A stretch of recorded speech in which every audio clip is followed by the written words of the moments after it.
آپ زہیر حسین ہیں؟ یہی نام بتایا ہے نا آپ نے؟ ایک نسوانی آواز سنائی تھی۔ جی میں ہی زہیر ہوں۔ آپ پلیز ملک صاحب کو جا کے بتا دیں کہ زہیر آیا ہے۔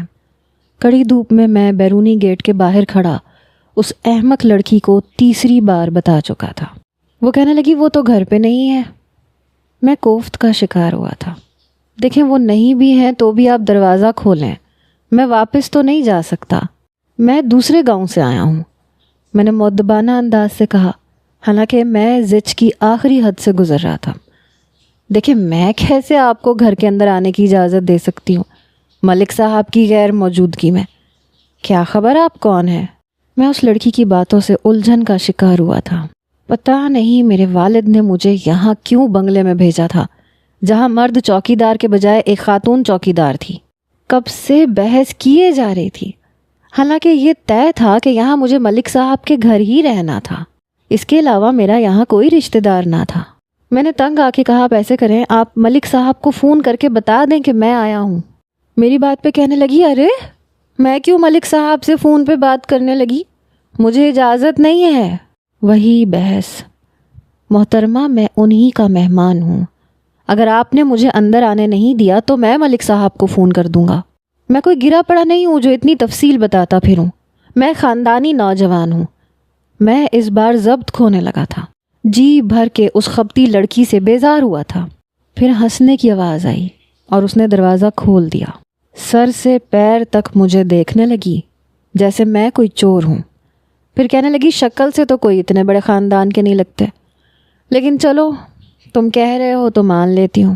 میں نے کندھے پہ اپنا بیگ لٹکایا ہوا تھا اور ایک بیگ میرے ہاتھ میں تھا۔ اس کی بات پہ میں تپ کے رہ گیا مگر صبر کر گیا۔ وہ کہنے لگی اندر آ جاؤ، اب یہاں کیوں کھڑے ہو، یہاں کھڑے ہونے کے پیسے تھوڑی نہ ملیں گے۔ لڑکی بہت فضول بولتی تھی مگر کافی خوبصورت بھی تھی۔ موٹی موٹی آنکھیں، اس پہ موٹا موٹا کاجل، اپنے حلیے سے وہ ایک ملازمہ ہی لگ رہی تھی۔ بہرحال کافی وسیع و عریض جگہ تھی، بہت بڑا باغیچہ تھا، کافی خوبصورت بنگلہ بنا ہوا تھا۔ حیرت مجھے اس بات پہ تھی کہ وہاں مجھے کوئی خاص ملازم نظر نہیں آ رہے تھے، یہاں تک کہ چوکیدار بھی دروازے پہ نہیں تھا۔ میں یہاں ملک صاحب کا منشی بن کے آیا تھا۔ ملک صاحب کے میرے والد پہ بہت احسانات تھے اور میرے والد کے کہنے پہ ہی انہوں نے مجھے بلایا تھا۔ میں نے ایم اے فائنانس کیا تھا، حساب کتاب کا میں شروع سے ہی بڑا تیز تھا، لیکن ہمارے ملک میں اگر سفارش نہ ہو تو اچھی نوکری نہیں ملتی۔ کافی دھکے کھانے کے بعد بھی جب نوکری نہ ملی تو ابا کے کہنے پہ میں نے ملک صاحب کے لیے کام کے لیے حامی بھر لی، کیونکہ ملک صاحب کے احسانات اتنے تھے کہ ہماری کبھی گردن ان کے سامنے اٹھتی نہیں تھی۔ میں دوسرے گاؤں سے آیا تھا، یہ بھی ایک گاؤں ہی تھا، لیکن ملک صاحب کی حویلی میں مجھے بطور منشی کام کرنا تھا۔ ان کی زمینوں کے حساب کتاب اور ہر چیز مجھے دیکھنی تھی، کیونکہ ملک صاحب پڑھے لکھے نہیں تھے، اور مجھے منشی رکھنے کی اصل وجہ یہی تھی کہ پہلے بھی کئی لوگوں نے انہیں دھوکہ دیا تھا۔ میرے والد پہ انہیں بڑا بھروسہ تھا، اس لیے مجھے اپنے گھر میں بلایا۔ مجھے یہی کہا گیا تھا کہ میری رہائش ان کے گھر کے اندر بنی ہوئی انیکسی میں ہوگی۔ وہ لڑکی اپنے پراندے کو ہوا میں پکڑ کے اسے گول گول گھماتے ہوئے مجھے بنگلے کی پچھلی جانب لے کے جا رہی تھی، حالانکہ بڑے سے باغیچے میں ایک طرف انیکسی بنی ہوئی تھی، اور میں حیران تھا کہ وہ انیکسی کے بجائے مجھے بنگلے کی پچھلی جانب کیوں لے کے جا رہی ہے۔ خیر میں اس کے پیچھے پیچھے چلتا رہا۔ ملک صاحب ان دنوں بیرون ملک گئے ہوئے تھے، انہوں نے پورے 2 مہینے بعد آنا تھا، لیکن ان کا ٹھیکیدار مجھے سارا حساب کتاب بتا دیتا۔ میں اس لڑکی کے ساتھ جب پیچھے کی جانب آیا تو پیچھے گھوڑوں کا استبل تھا، کئی نئی نسل کے گھوڑے تھے۔ بہرحال میں یہ سوچ رہا تھا کہ یہ لڑکی مجھے یہاں کیوں لائی ہے۔ لڑکی نے پلٹ کے مجھے دیکھا، پھر کہنے لگی دیکھیں ملک صاحب کا فون آئے گا تبھی پتہ چلے گا کہ آپ کون ہیں اور کیوں آئے ہیں۔ ہم خواہ نوجوانوں کو خاص طور پہ پروٹوکول نہیں دیتے جب تک کہ یہ پتہ نہ چل جائے کہ وہ ہیں کون۔ میں نے کہا ٹھیک ہے، لیکن میں دوسرے گاؤں سے آیا ہوں اور میں کافی تھکا ہوا ہوں، کچھ دیر آرام کے لیے جگہ مل سکتی ہے۔ میرا کام گھوڑوں کو سنبھالنے کا تو تھا نہیں، اس لیے مجھے حیرت ہوئی کہ یہ لڑکی مجھے یہاں کیوں لائی ہے۔ وہ کہنے لگی ہاں اندر آ جائیے، آپ کے آرام کا پورا بندوبست کر رکھا ہے۔ میں حیران ہوا کہ مجھے گھوڑوں کے استبل میں کیوں لے کے جا رہی ہے۔ اندر جاتے ہی دائیں بائیں گھوڑے بندھے ہوئے تھے اور اندر ایک چھوٹا سا کمرہ تھا۔ اس نے چابی سے دروازہ کھولا، پھر کہنے لگی یہ آپ کا کوارٹر ہے۔ میں تو یہ سن کے اچنبھے میں آیا۔ میں نے کہا یہ میرا کمرہ ہے؟ میں حیرت سے چیخ پڑا تھا۔ کہنے لگی جی ہاں۔ کیوں، کیا ہوا؟ میں نے کہا محترمہ آپ کو شاید کوئی غلط فہمی ہو گئی ہے۔ دیکھیے میں ملک صاحب کا منشی بن کے آیا ہوں اور میرے ابا کی ان سے بات ہوئی تھی۔ انہوں نے کہا تھا کہ بنگلے کی انیکسی میں میری رہائش کی گئی ہے۔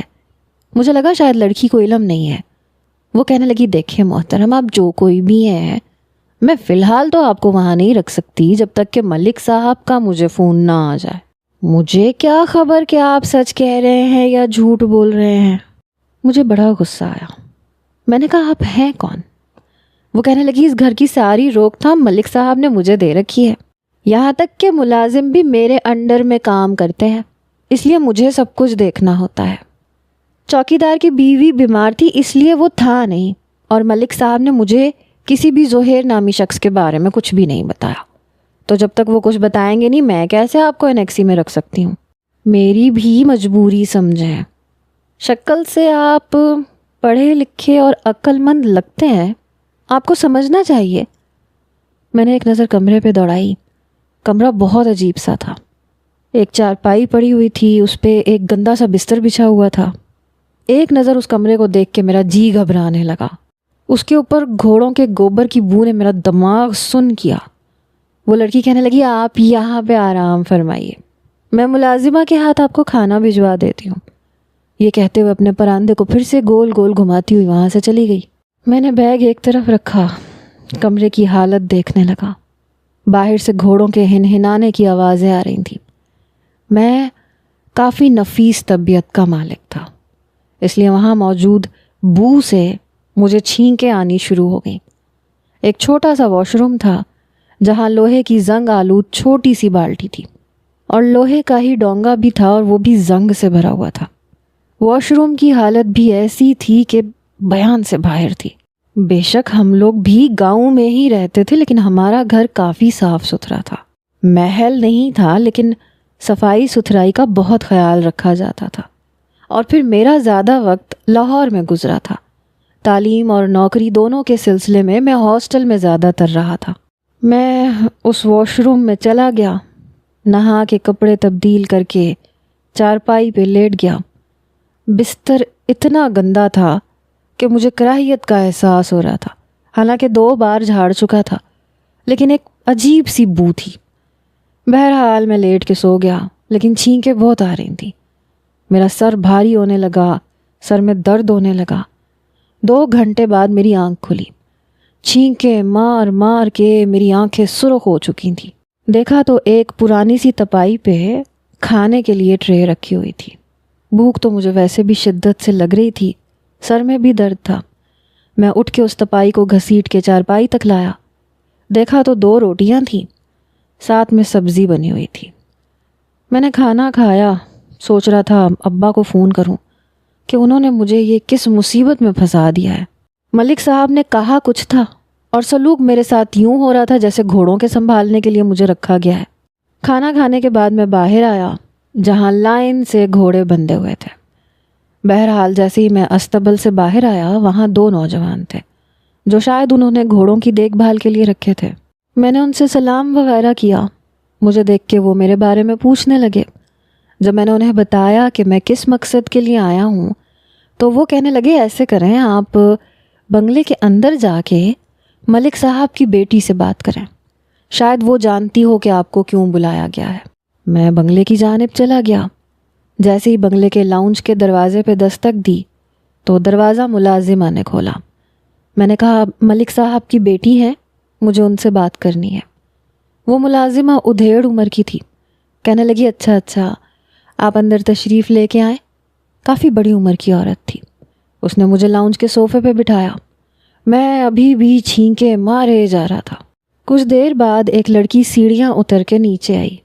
بالوں کی اونچی سی پونی باندھی ہوئی تھی، ساتھ میں جینز کی پینٹ اور گھٹنوں تک کی کرتی، دوپٹے سے بے نیاز، ہلکا ہلکا میک اپ بھی کیا ہوا تھا۔ مجھے دیکھ کے سلام کیا، پھر کہنے لگی آپ کون ہیں؟ تو ملازمہ نے میرا تعارف کروایا۔ یہ سن کے کہنے لگی اوہ اچھا، آپ زہیر صاحب ہیں، بابا نے مجھے بتایا تھا آپ کے بارے میں، تشریف رکھیے۔ میں دوبارہ سے صوفے پہ بیٹھ گیا، وہ بھی میرے سامنے والے صوفے پہ ٹانگ رکھ کے بیٹھ گئی۔ کہنے لگی آپ کب پہنچے؟ میں نے کہا جی مجھے تو 3 گھنٹے ہو گئے ہیں۔ اس پہ اس لڑکی نے حیرت کا اظہار کیا، کہنے لگی 3 گھنٹے ہو گئے ہیں اور آپ اب آ رہے ہیں؟ کافی غیر ذمہ دار لگتے ہیں آپ، بتانے کی بھی زحمت نہیں کی آپ نے۔ میں نے کہا جی وہ پتہ نہیں آپ کی کوئی ملازمہ سی تھی، وہ مجھے گھوڑوں کے استبل میں لے گئی تھی۔ یہ سن کے وہ لڑکی کہنے لگی اچھا وہ رانی ہوگی، ایک تو اتنی بار اسے سمجھایا ہے کہ مجھ سے ضرور بات کیا کرو، بابا نے آپ کے بارے میں مجھے بتایا تھا۔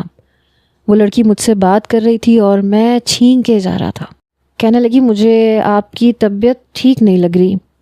میں نے کہا جی ہاں، آپ کی اس ملازمہ نے جس جگہ مجھے ٹھہرایا تھا وہاں کی بو سے مجھے الرجی ہے۔ اس نے رانی کہہ کے پکارا۔ جی بیگم صاحبہ، یہ کہتے وہ لڑکی اپنا پراندہ ہلاتی ہوئی باورچی خانے سے باہر نکلی، لیکن مجھے دیکھ کے وہیں ٹھٹک کے رک گئی۔ ملک صاحب کی بیٹی ردا ملک اپنی ملازمہ سے کہنے لگی تمہیں کتنی بار سمجھایا ہے کہ کوئی بھی آئے تو مجھے اطلاع دو، تم نے مجھے کیوں نہیں بتایا کہ زہیر صاحب آئے ہیں؟ وہ کہنے لگی آپ نے ہی تو کہا تھا کہ گھوڑوں کی دیکھ بھال کے لیے ایک پڑھا لکھا نوجوان رکھا ہے جو گھوڑوں کی تربیت بھی کرے گا، ان کا اچھے سے خیال بھی رکھے گا۔ یہ صاحب مجھے ایسے ہی پڑھے لکھے لگ رہے تھے، اس لیے میں انہیں وہاں لے گئی۔ کیوں بیگم صاحبہ؟ وہ یوں معصوم بنی جیسے اس کا کوئی قصور ہی نہیں تھا۔ مجھے اس لڑکی پہ بہت غصہ آیا تھا، آتے ہی اس نے مجھے بخار میں مبتلا کر دیا تھا۔ ردا کہنے لگی تم کب باز آؤ گی رانی؟ مجھ سے کیوں نہیں پوچھا تم نے؟ چلو جاؤ یہاں سے۔ رانی نے پہلے تو مجھے گھور کے دیکھا، پھر نظر چراتے ہوئے دوبارہ باورچی خانے میں بھاگ گئی۔ ردا کہنے لگی زہیر صاحب سوری، میں بے حد شرمندہ ہوں، مجھے نہیں پتا تھا کہ رانی نے آپ کے ساتھ یہ سلوک کیا ہے۔ بہرحال میں آپ کو چائے اور میڈیسن بھجواتی ہوں، آپ انیکسی میں جائیں اور آپ کا سامان ملازم وہیں بھجوا دے گا۔ وہ کافی تمیزدار لڑکی تھی۔ میں نے کہا جی بہت شکریہ۔ جیسے ہی میں لاؤن سے باہر آیا، باہر بہت بڑے لاؤن میں ایک طرف انیکسی تھی جس کے ارد گرد گلاب کے بہت سارے پودے لگے ہوئے تھے، بے حد خوبصورت جگہ تھی۔ میں اسی جانب بڑھ گیا، ملازم نے چابی سے دروازہ بھی کھول دیا، میرا سامان بھی اندر رکھ دیا۔ اندر ایک کشادہ سا کمرہ تھا، ایک طرف واش روم تھا، چھوٹا سا الیکٹرک اسٹو بھی رکھا ہوا تھا، کافی صاف ستھرا ماحول تھا۔ ابھی میں ٹھیک سے بیٹھا بھی نہیں تھا کہ دروازے پہ دستک ہوئی۔ میں نے کہا آ جائیں، کون ہے؟ دیکھا تو وہی لڑکی تھی، شرمندہ شرمندہ سی۔ ہاتھ میں ایک چھوٹی سی ٹرے تھی جس میں چائے کا کپ رکھا ہوا تھا، ساتھ میں میڈیسن بھی تھی اور پانی کا گلاس بھی تھا۔ کہنے لگی پہلے نہیں بتا سکتے تھے کہ ملک صاحب کے منشی ہو؟ خامخواہ ردا بی بی سے مجھے ڈانٹ پڑوا دی۔ تم امیر لوگ ہوتے ہی ایسے ہو، تم لوگوں کو نا بس موقع چاہیے ہوتا ہے ہم غریبوں کے ساتھ زیادتی کرنے کا۔ میں نے کہا کیا مطلب ہے تمہارا؟ تمہیں پتہ ہے تمہاری وجہ سے میں اس وقت بخار میں مبتلا ہو چکا ہوں، تمہیں میں نے پہلے بھی بولا تھا کہ ملک صاحب سے پوچھ لو۔ وہ تیوری چڑھا کے کہنے لگی دیکھیں میں مردوں کی بے تکلفی پسند نہیں کرتی، آپ مجھ سے آپ جناب کر کے بات کیا کریں۔ میں نے کہا تم ملازمہ ہو نا، ملازمہ ہی رہو تو بہتر ہے، ورنہ میں جا کے ملک صاحب کی بیٹی سے تمہاری پھر سے شکایت لگا دوں گا۔ میری بات پہ اس نے ماتھے پہ بل ڈالے، پھر کہنے لگی اچھا ٹھیک ہے۔ اس نے ٹرے پٹخنے کے انداز میں شیشے کے ٹیبل پہ رکھ دی، پھر سائڈ ٹیبل پہ رکھے ایک انٹر کام کی طرف اشارہ کیا۔ کہنے لگی کسی چیز کی ضرورت ہو تو یہاں بتا دینا، اس کا کنیکشن سیدھا کچن میں جاتا ہے اور میرا زیادہ تر کام وہیں ہوتا ہے۔ میں نے کہا اس کا مطلب باورچن ہو تم؟ میری بات پہ اس نے برجستہ پلٹ کے میری طرف دیکھا، کہنے لگی جی نہیں، رانی نام ہے میرا، مجھے باورچن وغیرہ مت کہنا، رانی ہی کہا کرو۔ میں استہزائیہ مسکرایا، میں نے کہا نام کی ہی رانی ہو، کام سارے نوکرانی والے ہی ہیں۔ یہ بات میں نے کافی دھیمے لہجے میں کہی تھی، لیکن شاید وہ سن چکی تھی۔ مجھے غصے سے دیکھنے لگی، کہنے لگی پوری 12 جماعتیں پاس کی ہیں رانی نے، مجھے ہلکا مت لینا، آگے بھی پڑھ رہی ہوں. میرا مستقبل بہت تابناک ہے مسٹر منشی. بس کیا ہے نا، میری میتھ ذرا کمزور ہے. جس دن میں M.Com کر لوں گی نا تمہاری چھٹی کروا کے رکھ دوں گی. اس نے چٹکی بجا کے کہا. پتہ نہیں کیوں لیکن میں اپنی ہنسی نہیں روک پایا. میں نے کہا اچھا تو تم میری چھٹی کرواؤ گی اپنی 12 جماعتوں کے بلبوتے پہ. میں اس کے سامنے جا کے کھڑا ہو گیا. کہنے لگی تو اور کیا، ردا بی بی مجھے فیس کے پورے پیسے دیتی ہیں اور میں روز کالج جاتی ہوں. دیکھ لینا جس دن میرا حساب کتاب اچھا ہو گیا تو تمہارا یہ کام بھی میں سنبھال لوں گی. میں نے کہا اس کا مطلب اسی وجہ سے تم نے مجھے گھوڑوں کے استبل میں ٹھہرایا تھا. میری بات پہ اس نے نظریں چرائیں. اس کی نظریں جھوٹ کی چغلی کھا رہی تھیں. کہنے لگی میں نہیں چاہتی تھی تمہاری نوکری لگے. میں چاہ رہی تھی کہ میں حساب میں ذرا سی تیز ہو جاؤں تو یہ کام تو میں سنبھال لوں گی. ارے اچھے خاصے پیسے مل رہے ہیں تمہیں ذرا سے کام کے، اور ایک میں ہوں پورا دن باورچی خانے کے کام کرو. کوئی ملازمہ چھٹی کرے تو اس کے حصے کا کام بھی کرو اور پیسے بھی اچھے نہیں ملتے. بڑی ضروریات ہوتی ہیں جی ہم غریبوں کی، ورنہ امیروں کی چاکری کوئی نہیں کرنا چاہتا. میں نے جیب سے بٹوا نکالا. 500 کا ایک نوٹ نکال کے اس کی طرف بڑھایا. وہ مجھے حیرت سے دیکھنے لگی. میں نے کہا یہ رکھ لو. کہنے لگی آپ کو کیا لگتا ہے آپ کے 500 کے نوٹ سے میری ضروریات پوری ہو جائیں گی؟ خیر 500 کا نوٹ اس نے بڑے بے تکلفانہ انداز سے پکڑا اور اپنے دوپٹے کے پلو سے باندھ لیا. کہنے لگی اتنے کم پیسوں میں نا آج کل گزارا نہیں ہوتا، بس یہ 500 ادھار سمجھ کے لے لیتی ہوں. جس دن تمہاری کرسی چھین لوں گی نا اس دن واپس کر دوں گی. میں نے کہا خواب ہے تمہارا، جتنا میں پڑھا لکھا ہوں نا ملک صاحب مجھے کبھی بھی نہیں نکالیں گے، کیونکہ اب ان کے کاروبار کی ڈوریں بہت جلد میرے ہاتھ میں آنے والی ہیں. تم جتنی مرضی اونچی چھلانگیں مار لو، یہاں تمہاری دال نہیں گلنے والی. یہ سن کے وہ غصے سے پیر پٹکتے ہوئے جا چکی تھی. بہرحال ویسے تو مجھے اس لڑکی میں کوئی خاص دلچسپی محسوس نہیں ہوئی، لیکن تھی بڑی خوبصورت. اس کی موٹی موٹی آنکھیں اور اس پر کاجل دل کے تار بجانے کے لیے کافی تھا. اگلے روز ہی میں ایک ملازم کے ہمراہ ملک صاحب کی زمینوں پہ جا چکا تھا. ٹھیکیدار نے مجھے اچھی خاصی کتابیں تھما دی. کہنے لگا پچھلا منشی حساب میں بڑی گڑبڑ کر کے گیا ہے، صاحب جی آپ دیکھ لو. میں نے کہا ہاں کوئی مسئلہ نہیں، میں دیکھ لوں گا. میں نے وہ کتابیں ساری گاڑی میں رکھوا لیں. زمینیں دیکھنے لگا، کسانوں سے بھی بات چیت کرنے لگا. تقریباً میرا آدھے سے زیادہ دن زمینوں پہ گزرا. میں شام کو واپس آیا. ابھی نہا دھو کے فریش ہوا ہی تھا جب ایک ملازمہ آئی. کہنے لگی کہ آپ کو ردا بی بی اندر بلا رہی ہیں. میں نے کہا اچھا میں آتا ہوں. بھوک شدت سے لگ رہی تھی اور چائے کی طلب بھی ہو رہی تھی. مجھے سب کچھ اپنے لیپ ٹاپ میں کنورٹ کرنا تھا تاکہ حساب کتاب میں کوئی بھی پھیرا پھیری نہ ہو سکے. بہرحال میں جیسی لاؤنج میں پہنچا تو ٹیبل پہ کھانے کا اچھا خاصا اہتمام تھا. مجھے لگا شاید ان کا کوئی مہمان آنے والا ہے. تبھی میں نے ردا کو دیکھا. وہ سیڑھیاں اتر کے نیچے آ رہی تھی. اس بار شلوار قمیض میں ملبوس تھی، ہلکا ہلکا میک اپ کر رکھا تھا. جیسے ہی وہ سیڑھیاں اتر کے نیچے آئی میں نظریں جھکائے بعد اب کھڑا ہو گیا. میں نے کہا جی ردا بی بی کہیے. کہنے لگی آپ بھی کہتے ہوں گے کہ میں اچھی مہمان نواز نہیں ہوں، اس لیے میں نے سوچا کہ کھانا تو آپ نے بھی نہیں کھایا ہوگا تو اکٹھے کھا لیتے ہیں. یہ سن کے مجھے حیرت کا جھٹکا لگا تھا. مجھے نہیں پتا تھا کہ ردا نے میرے کھانے کے لیے اتنا اہتمام کیا ہوا تھا. ٹیبل پہ 10 قسم کی چیزیں تھیں. میرا حیران ہونا تو بنتا تھا. اس نے مجھے ٹیبل پہ بیٹھنے کا اشارہ کیا، خود بھی ایک کرسی پہ بیٹھ گئی. میں جتنا حیران ہوتا اتنا کم تھا. نہ چاہتے ہوئے بھی میں کرسی پہ بیٹھ گیا. تبھی وہی رانی نامی لڑکی فرائی مچھلی پلیٹ میں ڈال کے لے کے آئی اور میرے سامنے رکھ دی. پھر ردا سے کہنے لگی بی بی صاحبہ اور کچھ رکھنا ہے؟ ردا کہنے لگی نہیں نہیں ایسے کرو زہیر کی پلیٹ میں کھانا ڈال دو. مجھے ایسے نخروں کی عادت نہیں تھی، میں کون سا امیر تھا. میں نے کہا نہیں نہیں میں خود ڈال سکتا ہوں. ردا کہنے لگی نہیں نہیں یہ ڈال کے دے گی، اس کی ڈیوٹی ہے. مجھے بڑا عجیب لگ رہا تھا، بڑا آکورڈ سا لگ رہا تھا، کیونکہ میں اس کا ہم پلہ نہیں تھا. ملک صاحب کے ہم پہ بہت احسان تھے. ملک صاحب کے سامنے تو میرا والد زمین پہ بیٹھتا تھا. میں بچپن سے دیکھتا آ رہا تھا اور اس کی بیٹی نے مجھے کرسی پہ بٹھایا. پتہ نہیں کیوں لیکن مجھ سے کھانا ٹھیک سے نہیں کھایا گیا. حالانکہ بھوک بہت شدت سے لگی تھی۔ کھانے کے دوران وہ ہلکی پھلکی باتیں کرتی رہی، مجھ سے زمینوں کے بارے میں کچھ پوچھتی رہی، میں اسے بتاتا رہا۔ کھانے کے بعد اس نے چائے بنوائی۔ چائے میں نے ردا کے ساتھ لاؤنج کے صوفے پہ بیٹھ کے پی۔ کہنے لگی آپ کے ساتھ وقت گزار کے بہت اچھا لگا۔ میں ویسے بھی تنہا ہوتی ہوں، ملازمین کے سارے کام رانی کرواتی ہے، اس لیے میرے کرنے کے لیے تو کچھ ہوتا ہی نہیں ہے۔ تعلیم میں مکمل کر چکی ہوں، بابا کی زمینوں میں مجھے دلچسپی نہیں ہے۔ اگر آپ کو برا نہ لگے تو میں آپ سے باتیں کر لیا کروں، کبھی کبھی مل کے کھانا کھا لیا کریں گے۔ مجھے سمجھ نہیں آ رہی تھی کہ وہ مجھے اتنی اہمیت کیوں دے رہی ہے۔ میں انکار نہیں کر سکتا تھا کیونکہ مالک کی بیٹی تھی۔ میں نے کہا جی کیوں نہیں۔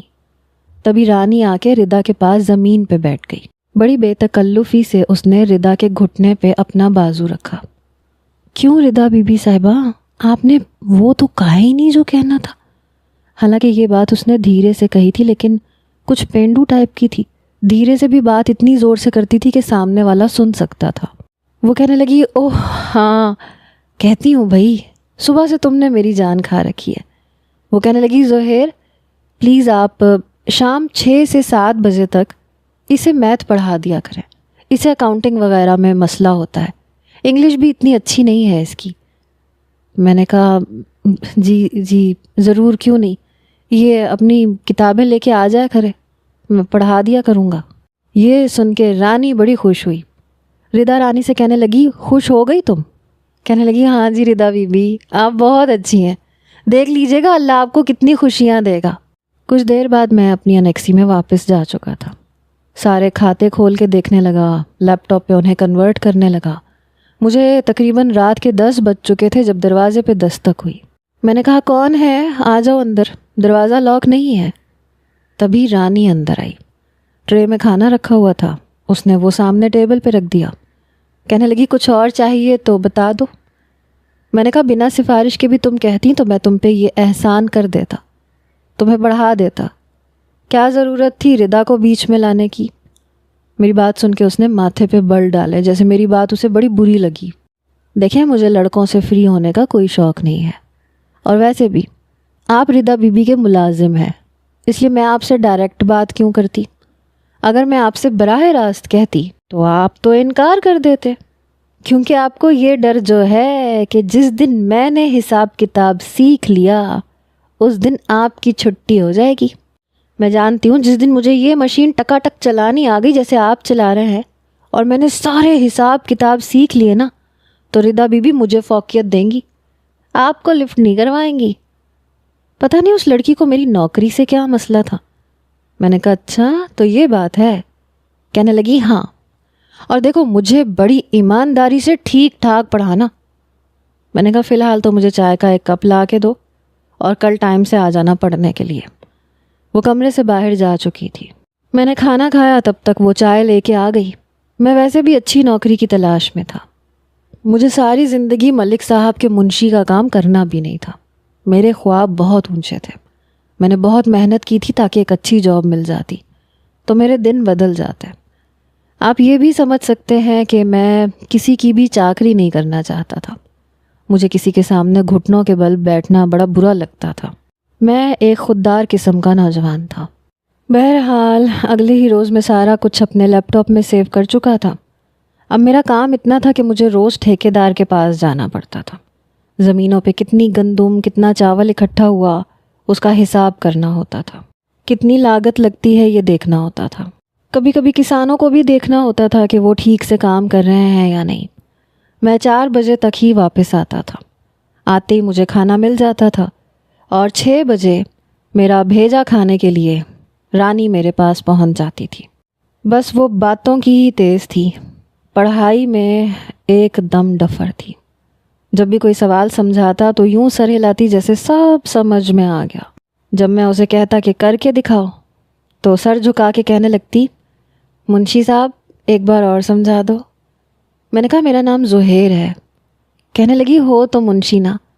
میں نے کہا ابھی تو تمہیں سمجھایا تھا اور تم کہہ رہی تھیں کہ آ گیا سمجھ، اب کر کے دکھاؤ مجھے۔ اس بار مجھے غصہ آیا، پچھلے 3 دن سے وہ ایک ہی سوال پہ اٹکی ہوئی تھی۔